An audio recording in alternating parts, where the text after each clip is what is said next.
Mình xin chào mọi người, hôm nay chúng ta sẽ học phần Fluency Time 2 của Family 5. Và bây giờ mình cùng nghe bài hội thoại xem ngày hôm nay chúng ta sẽ học về cái gì.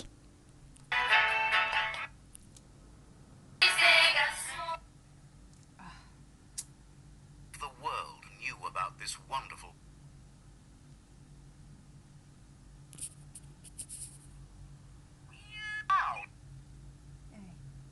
Mọi người đợi chút. Mình nó bị nhảy mất tiêu rồi. Can you tell us about between 85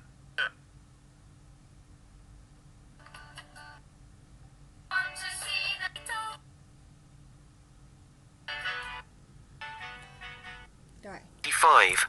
Fluency time. 2. Listen and read. What are you reading, Zaid? It's a book about gorillas. I love gorillas, but I think they will be extinct in 50 years. I don't think so. I imagine that there will still be gorillas in 50 years. But I think people need to do more to help endangered species. You're right. Let's look online and find out what we can do.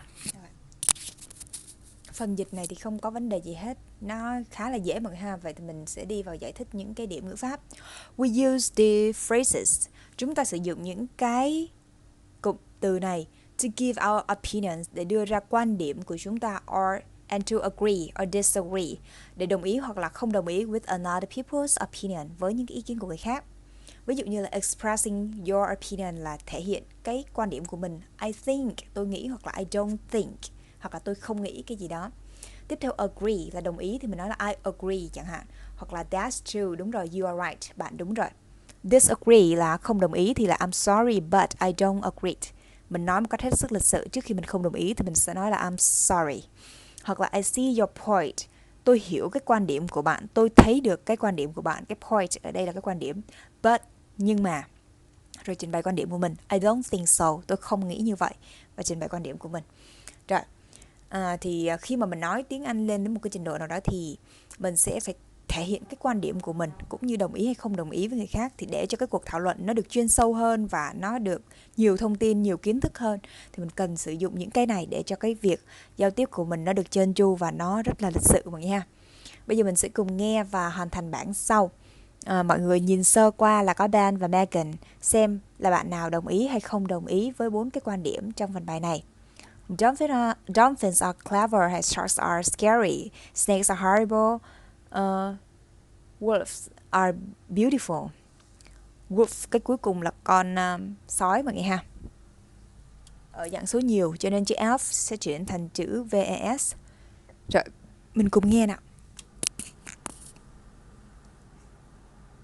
Listening 56. Listen and complete the table. 1. Look, Megan, I've got a new book. It's about dolphins. Let me see. I love dolphins. I think they're very clever animals. You're right. Dolphins work together in groups to catch fish. They're amazing. 2. I like dolphins, but I don't like sharks. They're really scary. I'm sorry, but I don't agree. Sharks don't often hurt people. I think people are more dangerous than sharks. I see your point, but people haven't got big, sharp teeth. 3. I'm not scared of sharks, but I'm scared of snakes. I think they're horrible. I don't think so. Snakes aren't horrible. They're amazing animals. Have you seen the huge snakes in the reptile house at the zoo? No, I haven't. And I'm not going to see them either. 4. What other animals are you scared of, Megan? I'm very scared of wolves. They look really dangerous. But wolves are a kind of dog. You like dogs. That's true, but I don't like wolves. You can't take a wolf to the park. No, you can't. Rồi, rất là vui. Khi mà mình nghe được cái thông tin kỹ á, thì cái bạn nam này nói rằng Con cá heo thì hai bạn này đều thấy là clever, đồng ý rồi. Nhưng mà đến con cá mập á, thì bạn nữ này nói là con cá mập thì rất là đáng sợ. Nhưng bạn nam này nói là bạn nữ này nói là con cá mập thì dangerous, nhưng bạn nam nói rằng con người còn dangerous hơn cả con cá mập này nữa. Xong bạn nữ này mới nói là nhưng mà con người không có những cái răng sắc nhọn, sharp teeth. Rồi xong sau đó thì đến cái con sói, wolf là sói, thì bạn nam này nói là bạn nữ này sợ con sói, nhưng mà còn bạn nữ này lại thích chó mà, thì sói cũng là một loài chó sói thôi. Nhưng mà bạn nữ này nói là nhưng mà chúng ta không thể nào mà dẫn con sói ra công viên được, thì bạn nam này đúng rồi, đồng ý. Thì mọi người cố gắng mình nghe được những cái thông tin chi tiết, mình nghe hiểu hết được thì nó sẽ cho chúng ta được nhiều cái nội dung, và mình cảm thấy rằng là mình hiểu được cái cảm xúc của cả cái người nói nữa mọi người ha. Mình cố gắng nghe thật là nhiều và nghe chậm. Nếu trong trường hợp mà mọi người nghe không rõ thì mọi người nhớ chỉnh cái tốc độ của video này xuống còn 1/2 hoặc là 0,75. Mọi người lên mạng tìm hiểu thử cái cách chỉnh cái tốc độ của YouTube mọi người ha. Bấm vào cái bánh răng, xong sau đó nó có chữ tốc độ, mình bấm vào đó thì nó sẽ ra là 0,75 hay 0,5 tùy. Thì như vậy thì mình sẽ nghe bài nó chậm hơn, nó dễ hơn. Đó cũng là cách mà mình học ngoại ngữ khác bằng cái cách đó. Rồi, tiếp theo là mình make a map of a wildlife park. Mình sẽ làm một cái bản đồ về cái công viên thế giới hoang dã này. Think about which animal you will include in your wildlife park and where each animal will be. Mình hãy nghĩ về động vật mà mình sẽ đưa vào cái thế giới động vật, ở cái công viên động vật này, và cái chỗ của nó là ở đâu. Draw a map, vẽ một cái bản đồ of your wildlife park, về cái công viên hoang dã. Show how visitor can walk around the park. Mình sẽ cho thấy rằng những cái du khách có thể đi bộ như thế nào xung quanh cái công viên này. Và cuối cùng là find out facts about each of the animals. Mình sẽ tìm ra những cái dữ kiện về mỗi cái loài động vật in your wildlife park, ở trong cái công viên của mình. Write the facts on the noteboards, là cái bảng thông báo. Mình viết những cái thông tin này trên những bảng thông báo. Then cut them out and stick them next to each animal. Sau đó mình cắt ra rồi dán vào bên cạnh của mỗi cái động vật. Rồi mình sẽ thực hành phần nói này với bạn của mình mọi người ha. Mọi người đọc phần này và làm theo tương tự như vậy ha. Và mình cố gắng sáng tạo ra khi mà mình nói về những cái động vật khác nữa. Rồi, bây giờ mình sẽ đọc một cái bài non-fiction, là bài viết về một cái sự kiện có thật. What are the people doing? Loài người thì đang làm gì? What do you think Earth Day is? Cái ngày trái đất. Bạn nghĩ ngày trái đất là gì? Mình sẽ cùng nghe về Earth Day, ngày trái đất. Listening 57. Listen and read. Earth Day. What is Earth Day? Earth Day is an international event when people all over the world think about how we can protect our planet. Earth Day takes place on the 22nd of April every year. How did Earth Day start?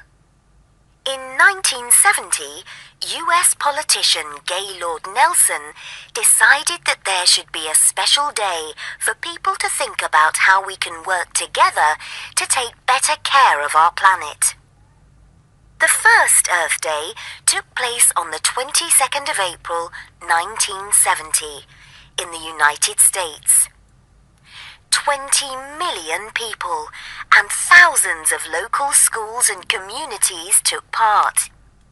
Because of the success of the first Earth Day, the government of the United States decided to make new laws to protect the environment. Earth Day soon became an annual event and an international celebration. Why do we need Earth Day?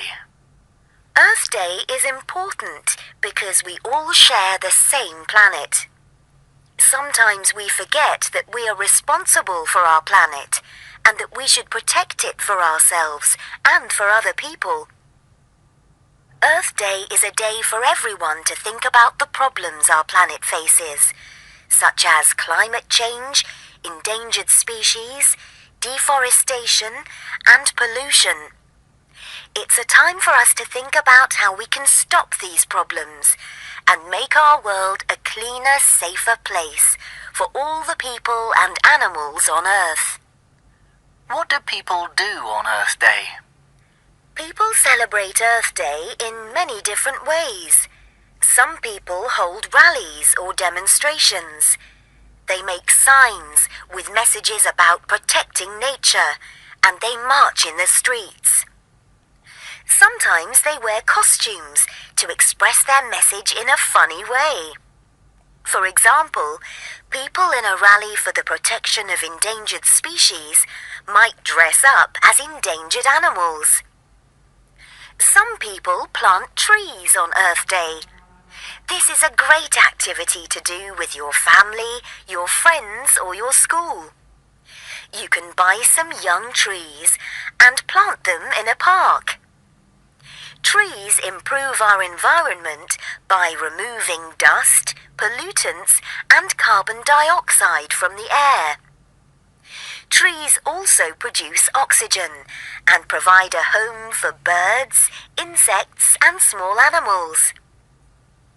Some schools or families go on a trip to explore nature on Earth Day. Getting out in nature is a great way to learn about your planet, your local environment, and the amazing plants and animals that live there. Some towns and cities have a car-free day on Earth Day. No cars are allowed to drive around the streets. People walk, cycle, or use public transport.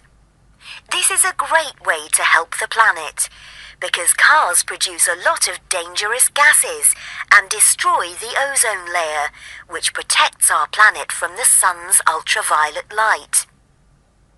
Another great idea is a recycled art competition. Recycled art is becoming more and more popular, and many artists these days use recycled rubbish to make works of art.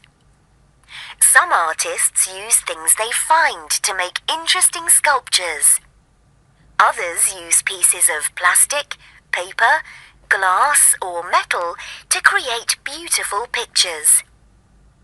Artist Jane Perkins used old buttons, toys, plastic spoons, and other small pieces of rubbish to make this amazing copy of the Mona Lisa.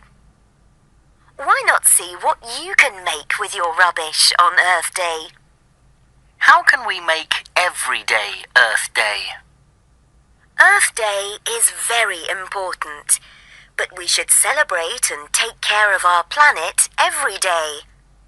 You can help to make every day Earth Day by doing a few simple things. Don't use cars to get around. Walk or cycle to school, to the park, or to the supermarket. Tell your family and friends to walk or cycle too.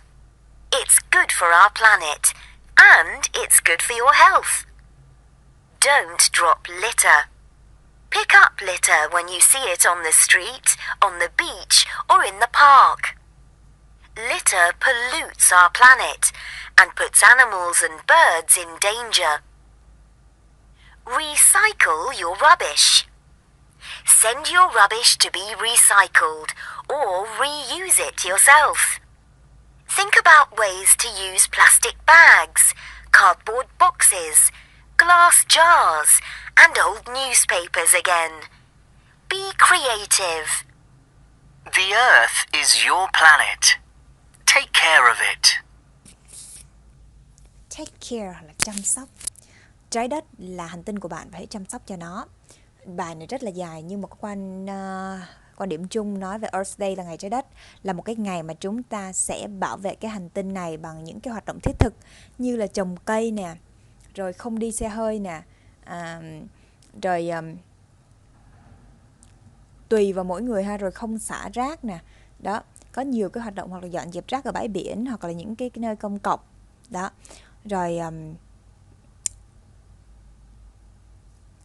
Rồi mình đưa rác đi tái chế ở những cái trung tâm hoặc là nhà máy tái chế. Có rất là nhiều cái hoạt động như vậy cho ngày trái đất. Và mình ở Việt Nam mình cũng có hưởng ứng ngày trái đất bằng cách là tắt đèn, tắt những cái bóng đèn này nè, mình tắt đèn điện sớm khoảng bao nhiêu tiếng đồng hồ, 1 tiếng đồng hồ mà tất cả mọi gia đình đều tắt điện trong cái thời điểm đó, 1 tiếng đó thì sẽ tiết kiệm được rất là nhiều năng lượng.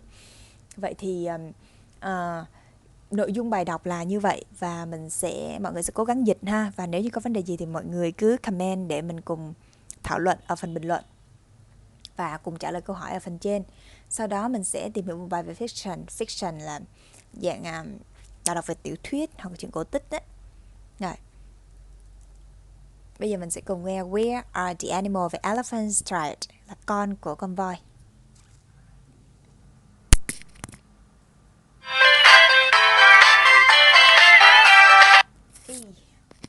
Phần này không có đọc thì mình sẽ đọc phần này ha.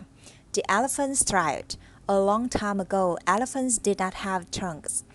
Trunks là cái vòi á. Cách đây rất là lâu thì voi không có vòi. They had short and gray noses.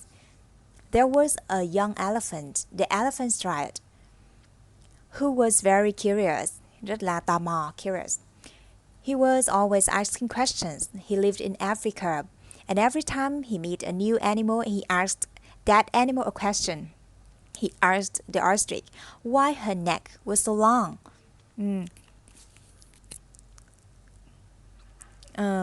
He asked the hippo why her eyes were red, and he asked the baboon why his face was hairy, and he asked questions about everything.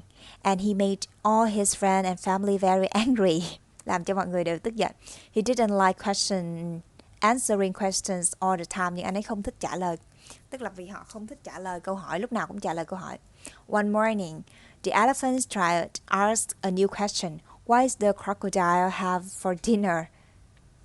Thì ý là con crocodile, con cá sấu nó ăn gì cho bữa tối á. His family looked scared. Be quiet, they said. The elephant tried went for a walk. Went for a walk là đi bộ. Soon he met a parrot. I want to know what crocodile has for dinner, said the elephant tried.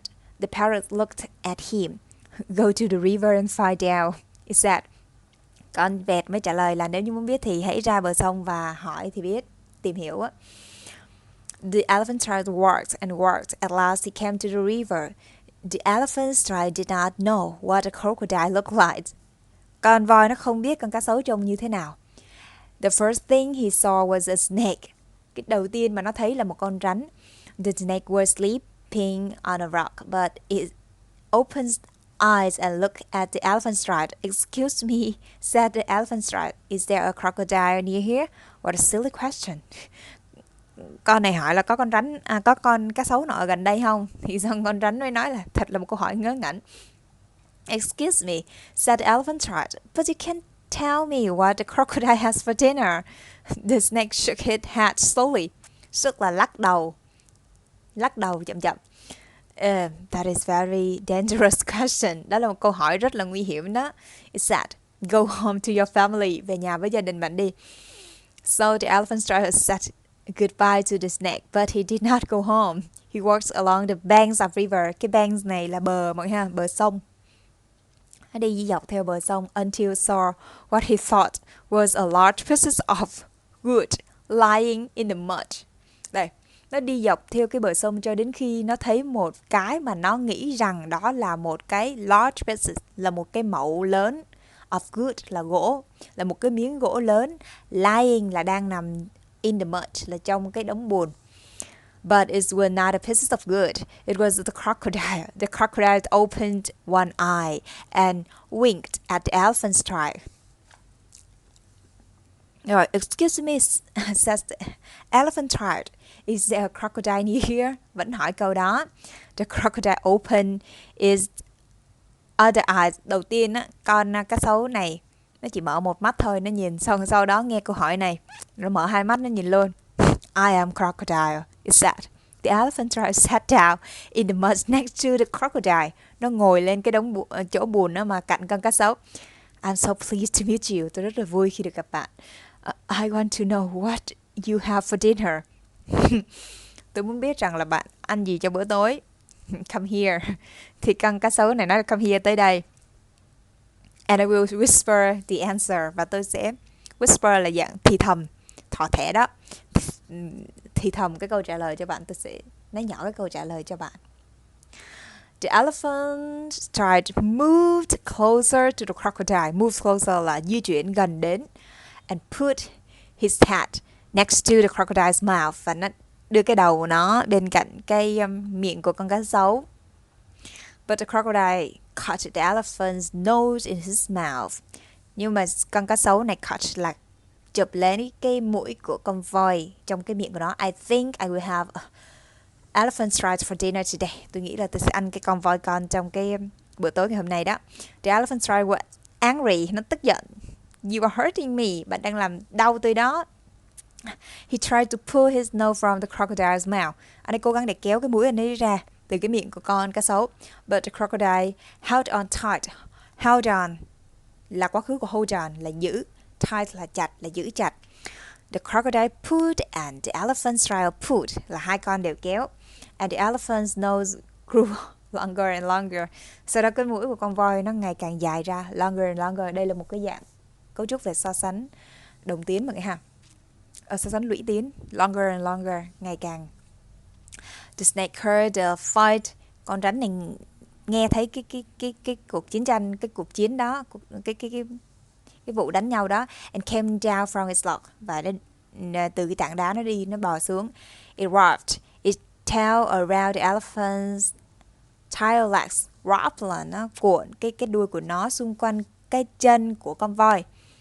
The crocodile pulled and the elephant tried pulled and the snake pulled. Ý là nó cuộn vô cái chân để giúp con voi. Nên ba con đều kéo. And the elephant's nose grew and grew. Nên là mũi của con voi này cứ dài và dài ra, tức là phát triển ra. But the elephant tried and the snake were strong. Nhưng mà con rắn với lại cái con voi này thì khỏe hơn. And suddenly the crocodile let go of the elephant's trail and fell back into the river with a loud splash. Nhưng mà sau đó thì bất ngờ con cá sấu này nó thả cái con voi này ra và nó cũng bị té ngược lại xuống cái dòng sông với một cái tiếng rơi rất là to. Tại vì hai con kia mạnh hơn cho nên nó bất ngờ thả ra thì nó sẽ bị giật ngược lại mạnh. The elephant trail fell backwards into the mud. Nó cũng bị té ngược lại phía sau cái đống bùn. He thanks the snake. Và nó cảm ơn con rắn. My nose is wrong shape now. Bây giờ cái mũi của tôi là nó bị cái hình thù, nó bị sai rồi đó. It was long trunk. Nó là một cái mũi dài. Like a noses that all elephants have today. Giống như cái mũi mà tất cả những con voi ngày nay đều có. A fly landed on the elephant's back. Fly là con ruồi mọi người ha. Còn con ruồi nó landed là đậu, hạ cánh đối với máy bay. Nó đậu trên lưng của con voi. The elephant tried lifted his trunk and hit the fly with it. Thì cái con này nó mới nâng cái mũi của nó lên và hit là đập vô cái con ruồi. Your new nose is very useful. Con rắn nói là cái mũi mới của bạn rất là hữu ích đó. Try and eat something now. Bây giờ hãy thử ăn một cái gì đi. The elephant tried to put up some grass with his trunk and put it into his mouth. Và nó kéo một vài cái bụi cỏ lên và push và đưa vào miệng, nhấn nó vào miệng. You're lucky to have a nose like that. Bạn thật là may mắn khi có cái mũi như vậy. Now go home to your family. Bây giờ hãy về nhà đi. So the elephant tried walked home. When he was hungry, he pulled fruit down from a tree with his trunk and picked grass from the ground with his trunk. Tức là khi mà nó đói thì nó sẽ hái trái cây từ trên cây hoặc là nó sẽ lấy cỏ từ trên mặt đất để ăn. When he felt lonely, he sang through his trunk and the noise was loud and wonderful. Khi mà nó cảm thấy lonely là cô đơn thì nó sẽ hát thông qua cái mũi của nó, bằng cái mũi của nó, và cái âm thanh thì rất là lớn và wonderful, tuyệt diệu. When the elephant tried got home, khi mà có con voi con về nhà, his family was very pleased to see him. Gia đình rất là vui khi được gặp lại cái anh ấy. Where did you go? They asked. And where did you get that wonderful nose? Và ở đâu mà con có được cái mũi tuyệt vời như vậy? The crocodile gave it to me. Con voi trả lời là con cá sấu đã cho con cái mũi đó đó. So all the elephants went to the river to get new noses from the crocodile. Cho nên tất cả những con voi này nó đã đến cái bờ sông để mà có được cái mũi mới từ cái con cá sấu, tức là nó nhờ con cá sấu cho cái mũi mới. That's why all the elephants in the world today have long useful noses like elephants tried. Đó là lý do tại sao tất cả những cái con voi trên thế giới ngày nay đều có một cái mũi dài và hữu ích như vậy, giống như con voi con. Cái này là dựa trên một cái câu chuyện của Tích thôi mọi người ha. Nên đây mà gọi là cái loại chuyện fiction là không có thật. Đọc cho mấy bạn nhỏ nghe rất là vui. Và mình sẽ trả lời câu 3, câu 4 mọi người ha. Discuss. Nó có một cái phần discuss là phần thảo luận, thì cái quan điểm của mình cứ thoải mái để thảo luận ha. Do you think this is really how elephant got long noses? Bạn có nghĩ rằng đây thực sự là cái cách mà cái con voi này đã có được cái lỗ mũi dài không? Have you ever seen an elephant? Bạn đã từng nhìn thấy con voi chưa? Và have you read another stories about animals? Bạn đã đọc những câu chuyện khác về động vật hay chưa?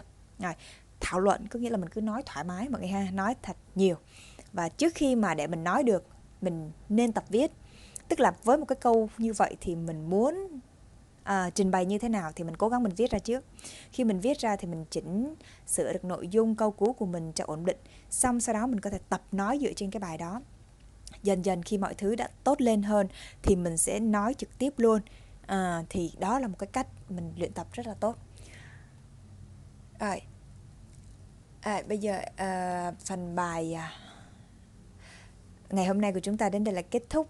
Thì mọi người chuẩn bị học bài 7 nha. Và mình rất là cảm ơn mọi người đã theo dõi video đến thời điểm này. Mọi người thấy học thì nó cũng có những cái bài rất là vui. Ngoài những bài mà nó cung cấp những thông tin về khoa học, về y tế, về giáo dục môi trường, thì nó có những cái bài đọc về chuyện cổ tích cũng rất là hay, giúp chúng ta có thể giải trí. Và hy vọng rằng mọi người sẽ luôn luôn giữ được cái nhiệt huyết trong quá trình học tập của mình. Và mọi người đăng ký kênh để theo dõi bài tập được liên tục. Cũng như là có bất kỳ cái điều gì muốn chia sẻ thì mọi người hãy đặt ở phần comment nha. Và mình xin chào mọi người.